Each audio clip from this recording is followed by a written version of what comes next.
Welcome back, everyone. Today we're going to see how to change old regular ceiling light fixture with something that's a little more modern, LED lights. And in the meantime, learn some tips and tricks on what you can expect. In this case, we have two lights connected to the same switch, which means wire is coming in, source, powering this, and then going to that one. So there'll be more wires on this one than that, and we'll go in detail on how to identify proper wiring as well as how to change.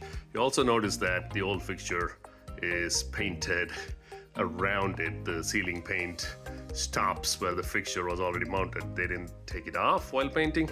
That's fine, and that is why when you get your new fixture, you always get something bigger than what is already there. That way you don't have to repaint and all that. It just covers up everything. We'll get to that.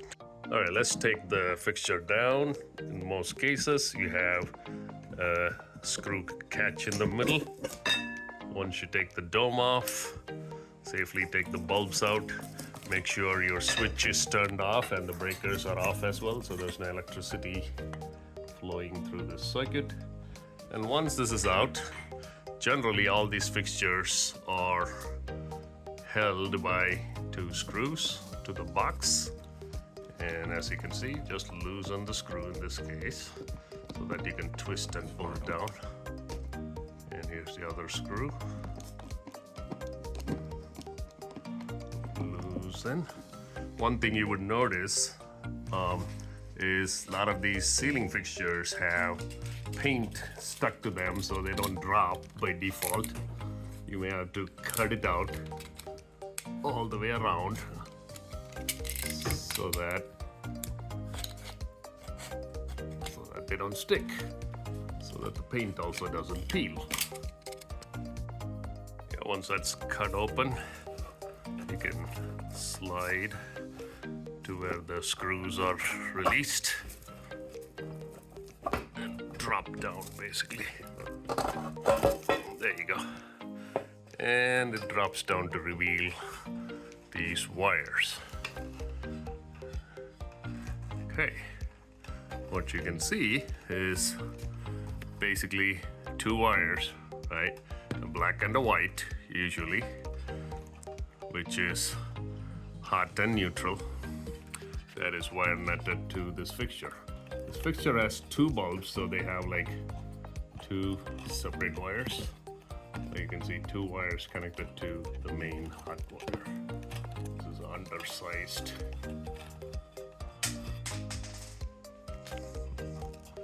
It's an undersized wire nut.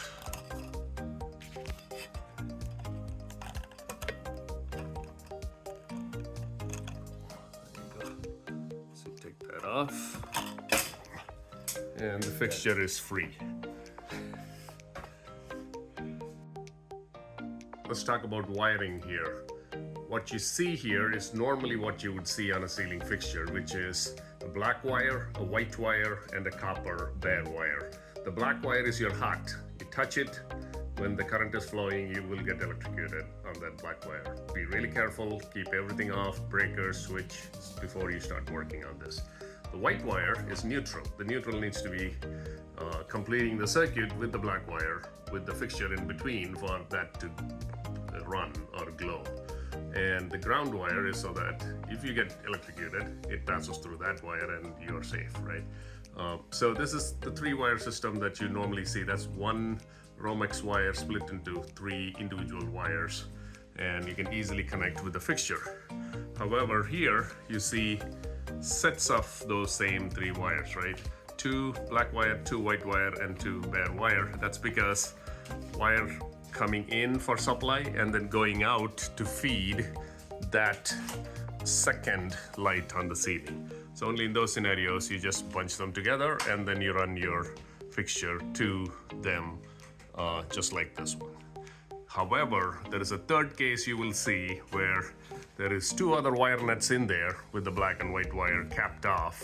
Generally what that means is it's a switched loop, which means your current coming in as a source here, and then from there one wire goes out to the switch and the current travels through that same wire, comes back through, if it goes through the black wire, comes back through the white wire. In that case, white is not neutral, but it's also hot, and then it'll come back here, and you'll see that getting connected to your fixture.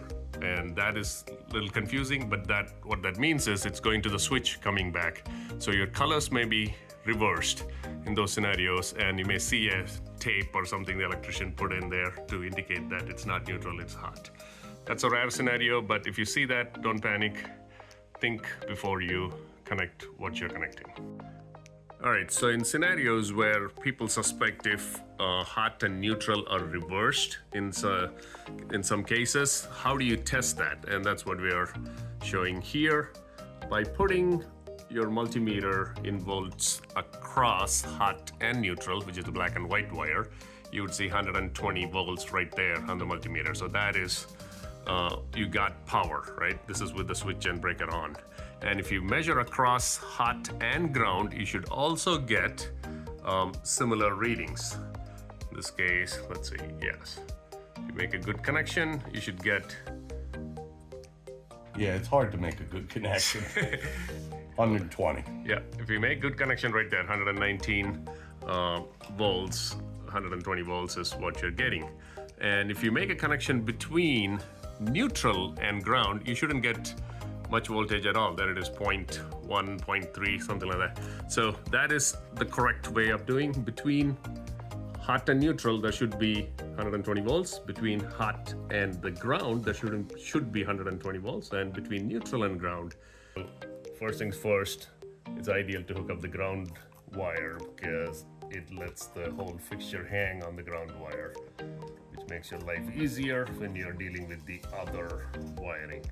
So what you notice is these are multi-stranded wires when you get from the fixture, and in the house wiring is a single strand wire.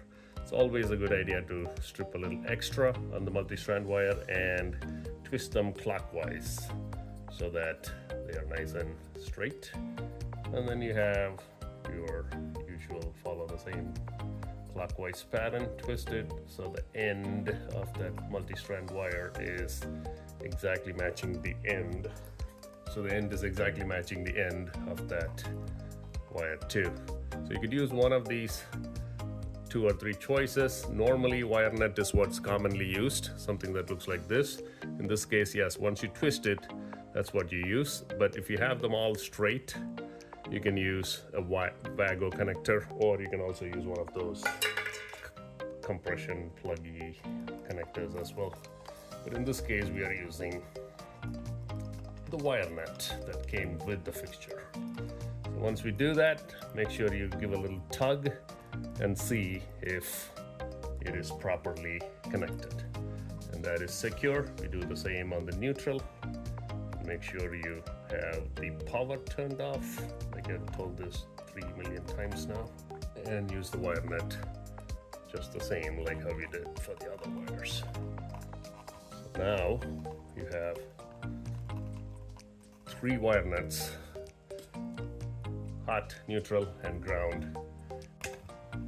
Once all the wire is pushed back, now you just have to line up these holes.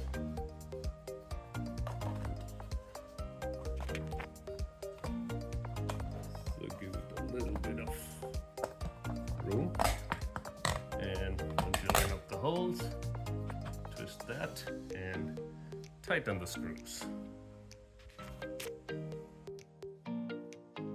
You saw how to wire nut the fixture to the wiring on the other ceiling fixture, but in this case I'm just showing how you can do the same with Vago connectors. This is a Vago 221. I can put the link in the description. Pretty easy, you don't have to mess with anything spring loaded. So you just open up and you basically push, just like putting a speaker wire. You push the wire in all the way till you can actually see through the transparent fixture here. If it comes, the wire goes all the way through, and as you can see, the wire like goes all the way through and touches the end. Once it's in there, you just snap the top lid, and that's it. It's good to go. And you do the same on both the wires, and you're good to go. They come in 3 or 5 configurations, so you can put up to 5 wires or 3, 2 wires, whatever. So that's how you do for Vago connector. Do the same for the neutral as well, with this getting connected to this. And there you have it, neutral, hot and ground connected using Vago connectors. Exactly same as wire net, except a little bit easier if your wires are straight, and if you have multi-stranded wire, makes it easier to just hook them all together. All right, so normally in this case, we would just tighten the screws and be done with it, put the cover on and be done with it. But if you notice something odd, the paint is not all the way. So what we're gonna do is basically sand it quickly and paint the ceiling and then put this up. The reason being, this is smaller than what came off, and that's pretty common. So you make sure that you take your old one off to measure how big before you buy the new one, or you may have to paint the ceiling. You know, if you don't want to paint, get a bigger fixture than what's up on your ceiling already. Okay, before I paint, just sanding the edge just so it doesn't come out with a bump with all that paint accumulating on that circumference. I took the opportunity to paint the ceiling, let it dry, and then I'll put this up. What's cool about these new LED fixtures is that they come with temperature control, which means you could go from 3000 Kelvin to 4000 to 5000. That means yellow light, white light, and slight blue tinted fluorescent looking light. And you can see it now, this little switch, 1, 2, 3 positions does that. Let's turn it on. Okay, now that's the 3000 Kelvin yellow light, and one in the middle. All LEDs come on, which puts about 4000 Kelvin, and then all blue light. It doesn't look that different in the video, but in reality you'll see that warm yellow light versus cool white light. All right, time to put the fixture back.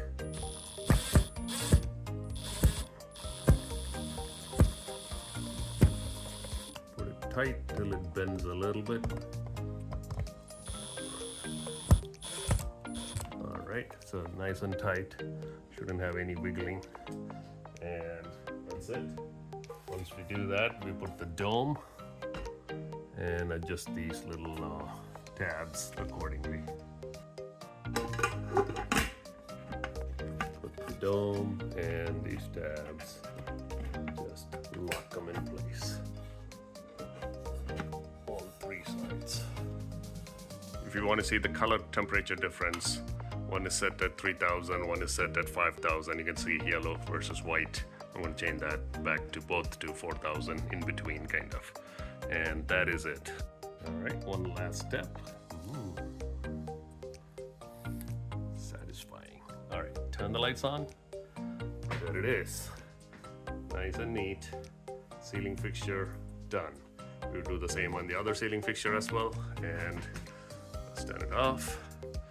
Works well, wiring checked, and everything is good to go at this point. And that is how you would install a new ceiling fixture, light fixture, by replacing the old ones with a LED that is adjustable to different color temperature. I hope you liked the video, and I hope you subscribe as well. I will see you in the next video.